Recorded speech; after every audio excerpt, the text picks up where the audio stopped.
ஒவ்வொரு மண்ணுக்கும் ஒரு வாசனை உண்டு. அதை போல இந்த நாகர்கோவில் மண்ணுக்கும் ஒரு தனித்தன்மை உண்டு. இதுவரை நாகர்கோவிலை பல முறை பார்வையிட்டவன், இதை பற்றி பல விஷயங்களை தெரிந்து கொண்டவன், அறிந்து கொண்டவன் என்ற முறையிலே நாகர்கோவிலின் சில அருமை பெருமைகளை எடுத்துச் சொல்ல இங்கே கடமைப்பட்டிருக்கின்றேன். நாகராஜர் கோவில் என்ற கோவில் இருக்கின்ற காரணத்தால் தான் அது நாகர்கோவில் என்ற பெயர் மருவி பெரும் புகழ் வாய்ந்த பழமைமிக்க அந்த கோவிலை கொண்ட இந்த தலம்தான் நாகர்கோவில் என்ற பெயர் பெற்ற தலமாகும். இந்த குமரி மாவட்டம் இந்திய துணை கண்டத்திலே காஷ்மீர் தொடங்கி கன்னியாகுமரி வரை என்று சொல்லுகிறார்கள். அந்த கன்னியாகுமரியை தன்னிடத்திலே உள்ளடக்கி வைத்திருக்கக்கூடியதும் இந்த நாகர்கோவில் பகுதி என்று சொன்னால் மிகையாகாது. பகவதி அம்மன் ஆலயம் என்று சொன்னால் இதை பற்றி தெரியாதவர்களை இருக்க முடியாது என்று சொல்லக்கூடிய அந்த அளவுக்கு பழமை நிறைந்த புனித தலமாக விளங்கக்கூடிய அந்த பகவதி அம்மன் ஆலயம் இருப்பதும் இந்த பகுதியில் தான். அது மட்டுமல்ல, கிறிஸ்துவ மக்களால் போற்றி வணங்கக்கூடிய புனித சேவியர் அவர்கள் வருகை புரிந்த கோட்டாரில் இருக்கக்கூடிய தான் செய்வதுதான் சரி என்று நினைக்கக்கூடிய பார்த்தால் சிரிப்பு வருகிறது. பரபரப்புக்காக பொய்யான செய்திகளை வெளியிடக்கூடிய பத்திரிகையாளர்களை பார்த்தால், பத்திரிகைகளை பார்த்தால் கோபம் வருகிறது. பாதுகாப்புடன் சுதந்திர தினத்தை கொண்டாடுவதை பார்த்தால் சிரிப்பு வருகிறது. கடமை தவறும் அரசு அதிகாரிகளை பார்த்தால் கோபம் வருகிறது. இப்படி 5 தலை. சார், இன்னைக்குள்ள இளைஞன்ட்ட அறிவு இருக்கோ இல்லையோ, அழகு இருக்கோ இல்லையோ, திறமை இருக்கோ இல்லையோ, ஆனா ஒன்னே ஒண்ணு மட்டும் இருக்கு சார், குசும்பு. ஆமா, அது என்ன? குசும்பு. ஆமா, பாசக்கார பசங்களா இருங்கடான்னா இவனுங்க குசும்புக்கார பசங்களா இருக்காங்க. வாத்தியார் கேட்காத பையன்ட, டேய் அன்புக்கும் காதலுக்கும் என்ன வித்தியாசம்னு உடனே பையன் சொல்லுவான், சார் நீங்க என் மேல வச்சிருக்கிறது அன்பு, நான் உங்க மக மேல வச்சிருக்கிறது காதல் சார் அப்படிங்கிறான். எங்க வீட்டுக்கிட்ட ஒரு பையன் சார், நம்ம சுதீர் அளவு இருப்பான், டெய்லி மேக்ஸை தப்பு தப்பா பண்ணிட்டு போனான். நான் கூப்பிட்டேன், தம்பி இது தப்பு அப்படின்னு சரியா சொல்லி கொடுத்தேன். அடுத்த நாளும் தப்பா சார் பண்ணிட்டு போனான். இப்படி 3 நாளா தப்பு தப்பா பண்ணிட்டு போனான். 3ஆவது நாள் கூப்பிட்டேன், மண்டையில ஒரு தட்டு, டேய் உனக்கு தான் நான் 3 நாளா சரியா சொல்லி தந்தாச்சுலா, பிறகு ஏன்டா நீ தப்பு தப்பா பண்ணிட்டு போற? அது வேற ஒண்ணு இல்லனே, நான் மேக்ஸை தப்பா பண்ணிட்டு போனாதான் எங்க வனஜா டீச்சர் என் கண்ணத்தை பிடிச்சி கிள்ளுவாங்கிறான். இப்படிப்பட்ட இளைஞர்களை பார்க்கும்போது தான் சார் எனக்கு சிரிப்பா வருது. இதாவது பரவாயில்ல சார், சில பிள்ளைங்க எங்க வீட்டு பக்கத்துல இருந்து அன்னைக்கு 2 பிள்ளைங்க உட்காந்து குசு குசு குசு குசுன்னு பேசிட்டு இருக்கு. எப்போ 2-3 பிள்ளைங்க உட்காந்து குசு குசுன்னு பேசுகோ, அப்பமே அங்க எவனா ஒருத்தன் கவர போறான்னு அர்த்தம். அந்த பிள்ளை சொல்லுகா, எடி உனக்கு ரோஜா வாசனை பிடிக்குமா இல்ல மல்லி வாசனை பிடிக்குமான்னு கேட்கிறா. உடனே அவ சொல்லுகா, எனக்கு ரோஜா, எனக்கு 2யுமே பிடிக்காது, நம்ம வீட்டுக்கு ஏத்தால இருக்கான சீனிவாசன் அவனை எனக்கு ரொம்ப பிடிக்கும் அப்படிங்கிறா. சார் நைட்டின்னு ஒண்ணு கண்டுபிடிச்சிருக்கான். 20 நைட்டிய போடுக்கு, 60 நைட்டிய போடுக்கு. எது 20 எது 60ன்னு வித்தியாசமே தெரியல. சார் நீங்க நினைக்கலாம் 20 நைட்டிய போட்டா என்ன 60 நைட்டிய போட்டான்னு உங்களுக்கு கேள்வி எல்லாம் சொல்லுங்க. கேட்கலையோ? நான் கேட்க மாட்டேன். நீங்க நினைக்காட்டாலும் எங்க கன்னியாகுமரி மாவட்ட மக்கள் என்கிட்ட கேட்கலாம். அன்னைக்கு இப்படிதான் சார் ஒரு கணவன் தன்னுடைய மனைவிக்கு ஆசையா மல்லிகை பூவும் அல்வா வாங்கி கொண்டு போனாரு. அத மனைவிக்கு கொடுக்கிறதுக்கு பதில் மாமியாருக்கு கொண்டு கொடுத்து விட்டாரு. ஏன்னா மனைவி நைட்டிய போட்டிருக்கா, மாமியார் நைட்டிய போட்டிருக்கா. ஆடம்பரம் என்ற போர்வையில் 6 அடி கூந்தலை அரையடியாக்கி 16 முழ சேலையை நீக்கி மிடி சுடிதார் அணிந்து புருவ மத்தியிலே ஒரு போலி பொட்டு வைத்து பருவ உள்ளத்தை கவரும் செண்டு பூசி மேட்சுக்கு மேட்ச் அணிந்து சீவி சினுக்கெடுத்து சிங்கார போட்டுட்டு நாகரீகங்கிற பேர்ல வீதி உலா வராங்களே, இந்த மாதிரி இளைஞர்களை பார்க்கும்போது தான் சார் எனக்கு சிரிப்பு வருது. தம்பி சொல்லுங்கக்கா. தலைவலியும் காய்ச்சலும் அவனுக்கு வந்தாதான் தெரியும். என் ஹாஸ்டல்ல காலேஜுக்கு 8 மணிக்கு போகணும்னா என் ஃப்ரெண்ட்ஸ் எல்லாம் 7 மணிக்கு தான் எந்திரிச்சு குளிப்பா. நான் மட்டும் 5 மணிக்கே எந்திரிச்சு குளிக்கணும். ஏன் தெரியுமா? இந்த 6 அடி கூந்தல் எப்போ காய்றது, நான் எத்தனை மணிக்கு காலேஜுக்கு போறது? சார் நான் என்ன சொல்லுவேன், இயற்கையிலே உங்களுக்கு என்ன இருக்கோ அதை வச்சுக்கிடுங்க. இப்ப எக்ஸாம்பிள் இயற்கையில நான் எவ்வளவு அழகா இருக்கேன் பாத்தீங்களா? ஒரு சைடு பார்க்க அஜித் மாதிரியும், ஒரு சைடு பார்க்க விஜய் மாதிரியும், அப்படி கமலஹாசன் கலர்ல எவ்வளவு அழகா இருக்கேன். கிளம்பிட்டானுங்க ஐயா, கிளம்பிட்டானுங்க ஐயா. ஒண்ணு அந்த அக்காவுக்கு முடிய கொஞ்சம் நல்லா இழுத்து பாருங்க, எனக்கு என்னவோ சந்தேகமா இருக்கு. இத பாருப்பா, இந்த பொம்பளை எல்லாம் என்ன மாட்டாத. உன்னுடைய நிறத்தில் இருக்கலாம் கருப்பு, மேடைக்கென்று எனக்கு இருக்கிறது ஒரு பொறுப்பு.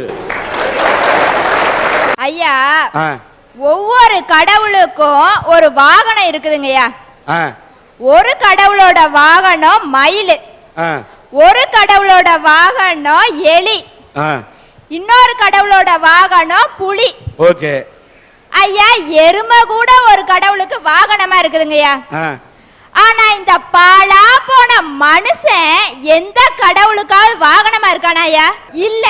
ஏன்னா கடவுளுக்கே தெரிஞ்சிருக்கு இவனை நாம வாகனமா வச்சிருந்தா இவன் என்னைக்காவது ஒரு நாள் நம்மளையே கடத்திட்டு ஓடிடுவான்னு. ஆனா உங்களோட கருத்தை நான் மறுக்கல. மனிதனை வந்து வாகனமா வச்சுக்கலாம். ஆனா ஒரு சில கோயில்ல பாத்தீங்கன்னா ஈஸ்வரன் சிவனுக்கு அம்பாளுக்கு வாகனம் வச்சாக்கா பூத வாகனம்னு ஒன்று வச்சிருப்பான், பூதகி வாகனம்னு ஒன்று வச்சிருப்பான். அந்த பூத வாகனத்தை பார்த்தா மனுஷன் மாதிரியே அவனுக்கு கண்ணு இருக்கும், மூக்கு இருக்கும், பெரிய வயிறு இருக்கும், பெரிய நாக்க நீட்டிட்டு உட்கார்ந்துருப்பான். அவன் பேர் பூத வாகனம்னு. அதே மாதிரி மனித இனத்திலையும் சில பேர் பூத மாதிரி இருந்து இந்த சமுதாயத்தை சுருட்டி விழுங்கக்கூடிய ஏப்பம் விடக்கூடிய சில மனிதர்கள். நானும் சொல்றேன், சொல்லுமா. கடவுளையே ஏமாத்துற இந்த மனுஷனுக்கு நம்ம அரசாங்கத்தை ஏமாத்துறதையா பெரிய விஷயம். இப்படி அரசாங்கத்தை ஏமாத்தி பொழைக்கிறான் பாத்தீங்களா மக்கள், அவங்க மீது தாங்க எனக்கு கோபம் வருது. இப்போ உதாரணமா பாத்தீங்கன்னா ரேஷன் கடை எடுத்துக்கங்க. நம்ம அரசாங்கம் வறுமை கோட்டுக்கு கீழே இருக்க மக்களுக்கா வேண்டி 35 கிலோ அரிசி வந்து தாரதாட்டு ஒரு சட்டத்தை கொண்டு வந்தது. ஆனா எனக்கு தெரிஞ்ச ஒருத்தர் கவர்மெண்ட் வேலை பாக்குறாரு, அவங்க பையங்க 2 பேரும் ஃபாரின்ல இருக்கிறாங்க. இவர் வறுமை கோட்டுக்கு கீழே இருக்கிறதா எழுதி வாங்கி அந்த 35 கிலோ அரிசியை வாங்குறாரு. அதோட மட்டும் இல்லைங்க, அவர் வீட்டுல வேலை பார்க்குற ஒரு பொண்ணுக்கு இவர் தர வேண்டிய சம்பளத்துக்கு பதிலாட்ட அந்த அரிசியை தாராரு. இதனால உண்மையிலேயே பாதிக்கப்பட்ட ஒருத்தங்களுக்கு இந்த நலத்திட்ட போய் சேர முடியாத அளவுக்கு ஆகுது. இவன் இப்படி அரசாங்கத்தை ஏமாத்தி பொழைக்கிறாங்க. இந்த மாதிரி மக்களை பார்க்கும் போதுதான் எனக்கு கோபம் வருது. தாயின் தொப்புள் கொடி பிரிந்து வந்தேன், என் பாரத தாயின் தேச கொடி காக்க வந்தேன். பலத்த பாதுகாப்போட நம்ம சுதந்திரத்தை கொண்டாடுறோம் பாத்தீங்களா, இதை பார்த்து நான் சிரிக்கிறேங்க. ஆனா நான் சிரிக்கக்கூடிய சிரிப்பு ஆனந்த சிரிப்பு இல்லைங்க, அது ஒரு ஆதங்க சிரிப்பு. இன்ப சிரிப்பு இல்லைங்க, அது ஒரு ஈண்டெடுக்கும் சிரிப்பு. உறக்க சிரிப்பு அல்ல, அது ஒரு ஊமை சிரிப்பு. எக்கால சிரிப்பு இல்லைங்க, அது ஒரு ஏக்க சிரிப்பு. காரணம் என்னுடைய பாரதம் அல்லவா. சபாஷ். இது எகத்தால சிரிப்பு அல்ல, ஏக்க சிரிப்பு என்று சொன்னீர்களே. ஆக இந்த இந்தியாவை பார்த்து நீங்கள் ஒரு இருமாப்பு சிரிப்பு சிரிக்காமல் இரக்கத்தோடு சிரிப்பதால் பரவாயில்லை. என் பாரதத்திற்கு இப்படிப்பட்ட நிலம் வந்துச்சு, அதை நினைச்சுதான் சார் நான் சிரிக்கிறேன். அன்னைக்கெல்லாம் நம்ம பிரதமர் நேரு எல்லாம் பிரதமராக இருக்கும்போ எப்படி கொடியேற்றுவாங்க? நேருவும் சில தலைவர்களும் போய் கொடியேற்றுவாங்க. அப்புறமா என்னாச்சு, நேருவோட கொஞ்சம் அதிகாரிகளும் போக தொடங்கினாங்க. அப்புறமா என்னாச்சு, அந்த அதிகாரிகளோட கொஞ்சம் காவலர்களும் போக தொடங்கினாங்க. அப்புறம் நிலைமை எப்படி மாறி வருது பாருங்க. அந்த காவலர்கள் லத்தியும் கொண்டு போக ஆரம்பிச்சாங்க. இப்ப இயந்திர துப்பாக்கியும் தாண்டி ராணுவ பாதுகாப்போட கொடியேற்ற வேண்டிய நிலைமை. அதுலயும் இப்ப ஓரடுக்கு பாதுகாப்பு, ஈரடுக்கு பாதுகாப்பு, மூன்றடுக்கு பாதுகாப்பு, இப்படி போய் போய் சொல்ற இன்னும் 1-2 வருஷத்துல பிரதமர் வீட்டுக்குள்ள இருந்து ரிமோட் கண்ட்ரோல்ல கொடியேற்றுவாருங்க. அந்த நிலைமை தான் நம்ம இந்தியாவுக்கு வரப்போகுது.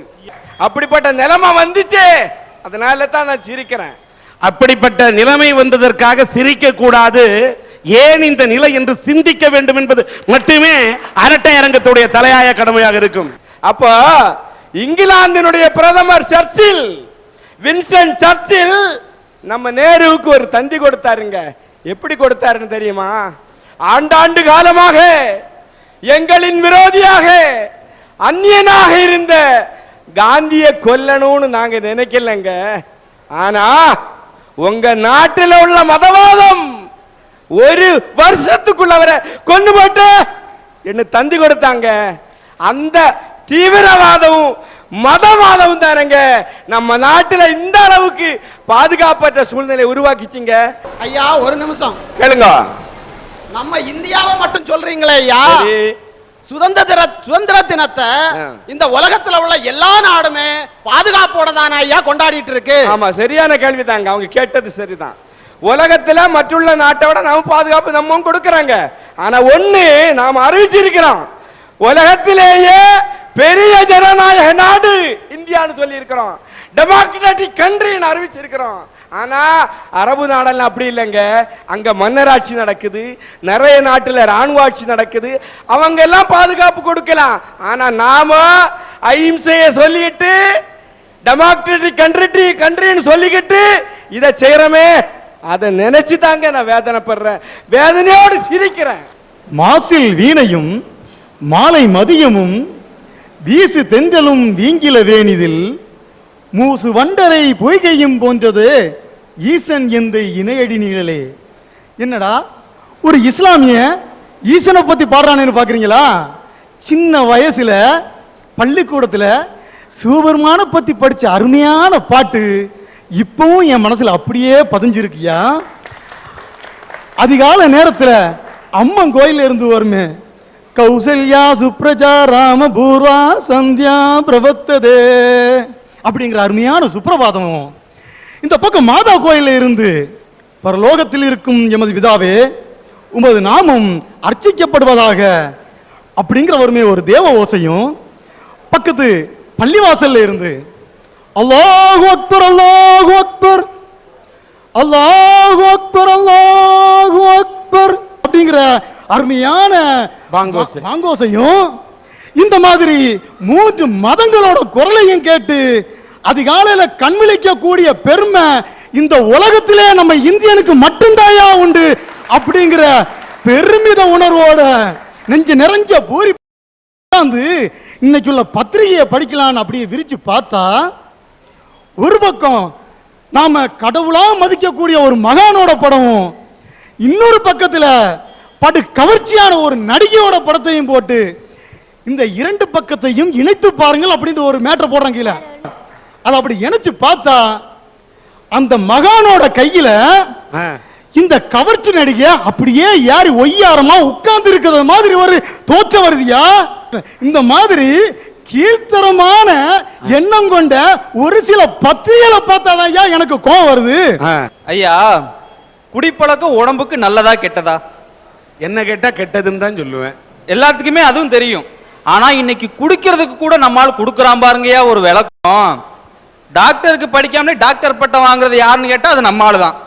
இப்படித்தான் என் உடம்பு ஒல்லியா இருக்குன்னு சொல்லிட்டு என் ஃப்ரெண்டு ஒருத்தங்கிட்ட போய், டே மாப்பிள என் உடம்பு இப்படியே தேஞ்சுக்கிட்டே போகுது, குண்டாகிறதுக்கு ஏதாவது ஒரு மருந்து இருந்தா சொல்றான்னு சொல்லி கேட்டேன். அதுக்கு அவன் சொன்னான், மாப்பிள பீர் குடிக்கிறதுக்கு கசப்பா தான் இருக்கும், ஆனா கண்ணை மூடிக்கிட்டு கடன்னு வாரத்துக்கு 3 நாள்னு 7 மாசத்துக்கு தொடர்ந்து சாப்பிட்டா போதும் உன் உடம்பு சும்மா ஜம்முன்னு வருங்கிறாயா. சளி பிடிச்சிக்கிட்டு மூக்குல இருந்து தண்ணியா ஒழுகுது, கவலை விடு, பிராண்டிய வாங்கி சுடுதண்ணியை மிக்ஸ் பண்ணி வேலைக்கு 2 பேக்குன்னு 3 வேளை தொடர்ந்து சாப்பிட்டா போதுங்களாமா, சளித்தொல்லை தன்னால போயிடுங்கிறாங்க. அண்ணே சொல்றீங்கல்ல, நீங்க மறுபடியும் அவன் குடிகாரன்ட்ட போய் கேட்டா அவன் குடிய பத்தி தான் சொல்லுவான். சரின்னா டாக்டர்ட்ட போனோம். ஒரு குவார்டர் விஷயத்தை பத்தி ஒரு குவார்டர் சைஸ்ல இருக்கிற பொண்ணு என்ன விளக்கம் சொல்லுது பத்தியா? குடியாரன்ட்ட போய் நீ விளக்கம் கேட்டா அவன் அதான் சொல்லுவான். என்ன அழகா சொன்னது பத்தியா? ஐயா, இங்க இருக்க இளைஞர்கள் அத்தனை பேத்தையும் என்னோட ஃப்ரெண்டா நான் பாக்குறேன் ஐயா. அந்த மாதிரி இளைஞர்களை பத்தி தான் இன்னைக்கு நான் பேச வந்திருக்கேன். தம்மு பீர் ஆகுது, பீர் பிராந்தி ஆகுது, ஹார்ட் ஆகுது, ஹார்ட் கஞ்சாவாகுது, கஞ்சா கேன்சர் ஆகுது, கேன்சர் மரணம், அது எல்லாத்துக்குமே தெரியும். குடிப்பழக்கங்கிறது உடம்புக்கு கேடுன்னு தெரிஞ்சும் கூட தான் செய்யற ஒரு தவறான செயலுக்கு சரியான நியாயத்தை காட்டிக்கிட்டு இருக்கான் பாத்தீங்களா? இந்த மாதிரி இளைஞர்களை பாக்குறப்ப எனக்கு சிரிப்பு தாங்க வருது. ஐயா, நமக்கெல்லாம் தேசிய பறவை என்னன்னு தெரியும், மயில். தேசிய விலங்கு புலி. இந்த தேசிய தொழில் அப்படின்னு ஒண்ணு இருக்கு தெரியுங்களா? என்னங்க?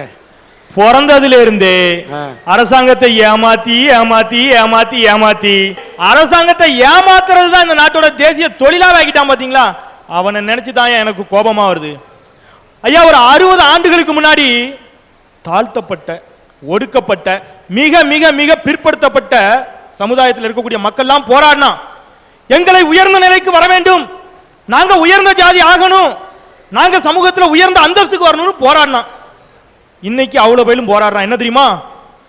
நாங்கள் தாழ்ந்த ஜாதி. அவன் தாழ்ந்த ஜாதியா? நான் அவனை விட கீழான ஜாதி. என்னடா தலைகீழா கேட்கிறான்னா, அரசாங்கம் கொடுக்கக்கூடிய அந்த ஸ்காலர்ஷிப் தொகைக்காக அவ்வளவு பையனும் நான் தாழ்ந்தவன் சொல்றானே. உன்னை பார்க்கும்போது எனக்கு ஏன் கோபம் வராது? எல்லாரும் தாழ்ந்த ஜாதி ஆயிட முடியாது சார். பிறப்பால் தாழ்ந்த ஜாதியாக பிறந்து தாழ்த்தப்பட்டு டவுன் ட்ராடன் பீப்புளாக இருந்து அடித்து வைக்கப்பட்டு புதைத்து வைக்கப்பட்டு எத்தனையோ பேர் அடிமைப்படுத்தப்பட்டு கிடக்கிறானே, அவன் தாழ்ந்த ஜாதியாக சில பேர் உண்மையில் பிறக்கிறான், கஷ்டப்படுறான். ஐயா, உயர்ந்த ஜாதி அந்தஸ்துல இருக்கிறவனும் தான் தாழ்ந்த ஜாதின்னு போராடுறான் பாத்தீங்களா? அவனை பார்த்துதான் எனக்கு கோபம் வருது. அரசாங்கம் இலவச மின்சாரம் கொடுக்குது. எதுக்கு தெரியுங்களா? விவசாயத்தை பெருக்குடான்னு சொல்லி. அரசாங்கம் விவசாயத்திற்காக கொடுக்கக்கூடிய இலவச மின்சாரத்தை தன்னுடைய வீட்டு உபயோகத்திற்காக பயன்படுத்தி கொண்டிருக்கிறான். ஐயா, எங்க ஊர் பக்கம் கிணற்று நீர் பாசனம், குளத்து நீர் பாசனம்னு 2 விதம் உண்டுங்க. இந்த கிணறு வச்சிருக்கவனுக்கு தான் அரசாங்கம், மோட்டர் கிணறு வச்சிருப்பான், அவனுக்கு தான் அரசாங்கம் இலவச மின்சாரத்தை கொடுக்கும். இந்த ஏழை விவசாயிகள் மழை பெஞ்சு குளத்துல தண்ணி நிரம்பி இருக்கும், அதை நம்பி தான் அவன் விவசாயமே பண்ணுவான். பயிர் போட்டுருவான், நஞ்ச போட்டுருவான், அது வளர்ந்து வரும். வளர்ந்து வரக்கூடிய சமயத்தில் இன்னும் 2 நாள் அதுக்கு தண்ணி பாய்க்கணும். அங்கே குளத்துல தண்ணி வத்தி போகும். இவன் பக்கத்தில் இருக்கக்கூடிய விவசாயிட்ட கிணறு இருக்கும், கிணத்துல தண்ணீரும் இருக்கும், அரசாங்கம் இலவசமாக கரண்டும் கொடுக்கும். இவன் போய் அவன்கிட்ட கேட்பான், இன்னும் 2 நாள் எனக்கு நீ தண்ணி கொடுத்தேன்னா நான் அறுவடையை முடிச்சிருவேன், எனக்கு தண்ணி குடின்னு கேட்கும் பொழுது அந்த கேடுகட்ட ஒரு சில விவசாயிகள் அவன்கிட்ட கேட்பாயா, 1 மணி நேரத்திற்கு 50 முதல் 100 ரூபாய் வரைக்கும் நீ எனக்கு தரதுக்கு தயாரா இருந்தேன்னு சொன்னா, வாடிய பயிரை கண்ட போதெல்லாம் வாடினேனே என்று சொல்வாரியா வள்ளலார். உன் பக்கத்தில் இருக்கக்கூடிய உன்னுடைய சகோதர விவசாயி பயிர் வாடும் போது நீ மனம் வாடாம அதுல கூட வியாபாரம் பேசுறியே, உன்னை பார்த்து தான் எனக்கு கோபம் வருது. போராடுவோம் போராடுவோம், கடன் தரும் வரை போராடுவோம் சத்தம் போடுறான். கடனை வாங்கிடுறான். அடுத்த நாளே திருப்பி ஒரு போராட்டம். என்ன தெரியுமா? ரத்து செய் கடனை ரத்து செய். என்ன நியாயம்? நான் கேட்கிறேன்டா, உங்களுக்குலாம் பேங்க் லோன் என்ன ஒன்வேவா? வாங்க மட்டும்தானா? திருப்பி கட்டவே மாட்டீங்களா? மன்னிக்கணும், காவேரியில் தண்ணீர் வராவிட்டால், காவிரி டெல்டா பகுதியிலே தண்ணீர் வராத போது கஷ்டப்படக்கூடிய விவசாய நிலைமை என்ன? அப்ப அவனால விவசாயமே பண்ண முடியல, தண்ணீர் வரல, கண்ணுல கண்ணீர் தான் வரக்கூடிய அந்த விவசாயிகள் இருக்கக்கூடிய காவிரி டெல்டா பகுதியில் பிறந்தவன் என்ற முறையில் விவசாயியோட கஷ்டம் தெரிஞ்சவன் சொல்றேன். விவசாயமே பண்ண முடியல, கடன் வாங்கியாச்சு, கடன் தலைக்கு மேல வட்டியோட ஏறும்போது அந்த விவசாயி எங்க போவான்? ஐயா, அரசாங்கம் இந்த மாதிரி கண்ணீர் விடும் பொழுது, பஞ்சம் வரும்போது கடனை ரத்து செஞ்சிருது. அதை பயன்படுத்திக்கிட்டு இவன் நல்லா வெல்லாம இருக்கும் போதும் கடனை ரத்து செய் கேட்கிறானே, அவனை பார்த்து தான் எனக்கு கோபம் வருது. கலையாக சில பேர் இருக்கின்றார்கள், களை எடுக்க வேண்டும் என்று சொல்லுங்கள். ஆனால் பயிரை கூட சமயத்தில் நீங்கள் களை என்று ஒட்டுமொத்தமாக எல்லா விவசாயிகளையுமே ரத்து செய்ய என்று போராடக்கூடிய ஒரு சில விவசாயிகள் ரொம்ப அழுத்தமா சொன்னையா. எனக்கு குத்துது இல்ல. நான் திரைப்படத்துறையை சார்ந்தவர் என்று சொல்லிக் கொள்வதை விட ஒரு விவசாயி என்று சொல்லிக் கொள்வதில் பெருமை அடையக்கூடிய என்ற முதல்ல எனக்கு அந்த உணர்வு இருக்கு. ஐயா, நிறைய நமக்கு கடன் ஆகும் போது, நம்ம கஷ்டப்படும் போது அரசாங்கம் கடனை ரத்து செய்யணும் நாம நினைக்கிறோமே, நிறைய நிறைய நிறைய நிறைய லாபம் வரும்போது அரசாங்கத்துக்கு எக்ஸ்ட்ரா வரி கட்டணும் யாராவது நினைக்கோமா? நினைக்கிறது இல்லையா? அதை பார்த்து தான் எனக்கு கோபம் வருது. இந்த நாட்டின் தேசிய தலைவர்கள் எல்லாம் இன்றைக்கு சிலை வடிவத்தில் அமைத்து அவங்கள சுத்தி கம்பி வேலி போட்டு பெருசா பூட்டு போட்டு வச்சிருக்கோம் எங்க மாவட்டத்தில். காரணம் என்ன தெரியுமா? கடந்த சில வருடங்களுக்கு முன்னாடி இங்க ஒரு பிரச்சனை வந்துச்சியா. சில தேசிய தலைவர்களுடைய சிலையை உடைச்சான் சில அயோக்கிய மக்கள்லாம் பொங்கி எழுந்துட்டான். நான் நம்பி ஏமாந்துட்டேன், தேசப்பற்று தான் வந்துட்டோன்னு. அவனுக்கு தேசப்பற்று வரவில்லை, ஜாதி பற்று வந்துச்சு. என் ஜாதி தலைவனுடைய சிலையை வேற ஒருத்தன் உடைச்சிட்டான்னு சொல்லி அதுக்கு போட்டியா இவன் இன்னொரு தேசிய தலைவருடைய சிலையை உடைச்சான். இந்த செய்தி நாடெங்கும் காட்டு தீயா பரவிச்சு. ஜாதி கலவரம் மூண்டது. அரசு பேருந்துகள் அடித்து நொறுக்கப்பட்டன. அட ஈனங்கட்டவனுங்களா, நான் உங்களை பார்த்து கேட்கிறேன், அன்னைக்கு அவன் சுதந்திரம் வாங்கி கொடுத்தது வான் ஜாதிக்காகவும் ஏன் ஜாதிக்காகவும் அல்லடா, ஒட்டுமொத்த இந்திய தேசத்துக்காகவும் தானே. நீ அந்த தேசிய தலைவர்களை கூட ஜாதிய வட்டத்துக்குள்ள அடக்கி அவன் பேரை சொல்லி ஜாதி சண்டை போட்டு அரசு பஸ்ஸை சூறையாடுறியே, உன்னை பார்த்து தான் எனக்கு கோபம் வருது. நீங்க கேட்கலாம், நீ அரசாங்கத்தை ஏமாத்தினதே இல்லையா? நான் ஏமாத்திருக்கேன் ஐயா. ஏன் நானும் அரசாங்கத்தை ஏமாத்திருக்கிறேன். எனக்கு ஒரு அக்கா இருந்தா ஐயா, அவளுக்கு நாங்க ஆசை ஆசையா கல்யாணம் பண்ணி வச்சோம். தமிழகத்துக்கு பல சிறப்புகள் உண்டு. அதுல ஒரு சிறப்பு என்ன தெரியுமா? மருமகளுக்குன்னே வெடிக்கக்கூடிய கேஸ் ஸ்டவ் இந்த தமிழகத்துல மட்டும்தான் ஐயா உண்டு. அந்த கேஸ் ஸ்டவ் எங்க அக்காவுக்கும் வெடிச்சது. வெந்த உடம்போட ஆஸ்பத்திரியில் கிடந்தா. நான் இப்ப சின்ன பையன் போய் ஹாஸ்பிட்டலில் பார்க்க போறேன். கண் எது, கால் எது, காது எதுன்னு எதுவும் தெரியல. முழுசா வெந்து போய் கிடந்தா. தண்ணி தண்ணின்னு கேட்கா. டாக்டர் சொன்னாரு, தண்ணி கேப்பா கொடுக்காதீங்க. எங்க அக்கா தன் உடம்புல இருந்து வந்த சீல் நீரை எடுத்து தன்னோட நாக்கில் வச்சு தன்னோட தண்ணி தாகத்தை தீர்த்துக்கிட்டாயா. 2 நாள் உயிரோட இருந்தா. 3ஆவது நாள் செத்து போனா. அரசு அதிகாரிகள்லாம் வந்தாங்க, விசாரணை நடத்தினாங்க. எங்க அப்பாட்ட கேட்டாங்க, இந்த சம்பவத்தில் உங்களுக்கு யார் மேலேயாவது சந்தேகம் வருதா? எல்லாருக்கும் தெரியும் இது திட்டமிட்டு நடத்தப்பட்டதுன்னு. எங்க அப்பா யாரு மேலே சந்தேகம் இல்லைன்னு சொன்னாரு. அந்த அரசு அதிகாரி திரும்ப திரும்ப கேட்டாரு, எங்க அப்பா இல்லைன்னு சொல்லி வந்துட்டாரு. நான் கோபத்துல போய் கேட்டேன் எங்க அப்பாட்ட, அக்காவை கொண்டுட்டானே, நீ ஏன்பா சொல்லல? எங்க அப்பா சொன்னாரு, அந்த ஏழை தமிழாசிரியர் அக்காவே போயிட்டாடா, என் பொண்ணே போயிட்டா, அப்புறம் என்ன கிடைச்சி என்னடா நடக்க போகுதுன்னு சொல்லி விட்டுட்டாரு. ஆனா இன்னைக்கும் தினசரி வீட்டை கண்ணீர் விட்டு அழுது கொண்டிருக்கிறார். எதுக்கு தெரியுமா ஐயா? எங்க அக்கா செத்து போனாங்கிற காரணத்துக்காக அல்ல. அன்றைக்கு நம்ம அரசாங்கத்திற்கு ஒத்துழைக்காமல் ஒரு குற்றவாளியை தப்ப வச்சுட்டோம். அவ இன்னும் எத்தனை பெண்களின் வாழ்க்கையில விளையாண்டுட்டு இருக்கான்னு நினைச்சு தினசரி தினசரி தினசரி எங்க அப்பா அழுதுட்டு இருக்காரியா. இந்த மாதிரி தான் நம்ம நாட்டில் ஒவ்வொருத்தரும் பாசம், பணம், ஜாதி, அதிகாரம், மதம்னு ஒவ்வொரு காரணத்தை சொல்லி சொல்லி சொல்லி அரசாங்கத்தை ஏமாத்திட்டு இருக்கோம் ஐயா. நான் என்ன திருத்திக்கிறது ஈஸியா? எதுக்கு இருக்கிறவனை திருத்துறதை விட நான் அதைத்தான் சொல்றேன், நாம ஒவ்வொருவரும் திருந்துவோம். ஏசுநாதர் பைபிள்ல சொன்னாரியா, ஒரு ஊர்ல ஒரு விபச்சார பெண் போயிட்டு இருப்பா. எல்லாரும் கல்லெறிவாங்க. உங்களில் ஒரு பாவமும் செய்யாதவர்கள் இந்த பெண்ணின் மீது முதல் கல்லை எறிங்கள் பாரு. அவ்வளவு பேரும் வெக்கி தலை குனிந்து கல்லை கீழே போட்டான். அதைத்தாயா நானும் சொல்றேன், நாம் அதிகாரிகளை குறை சொல்வதற்கு முன், அரசாங்கத்தை குறை சொல்வதற்கு முன், பத்திரிகைகளை குறை சொல்வதற்கு முன் நாம் திருந்துவோம், இந்த தேசத்தை வளர்த்துவோம்.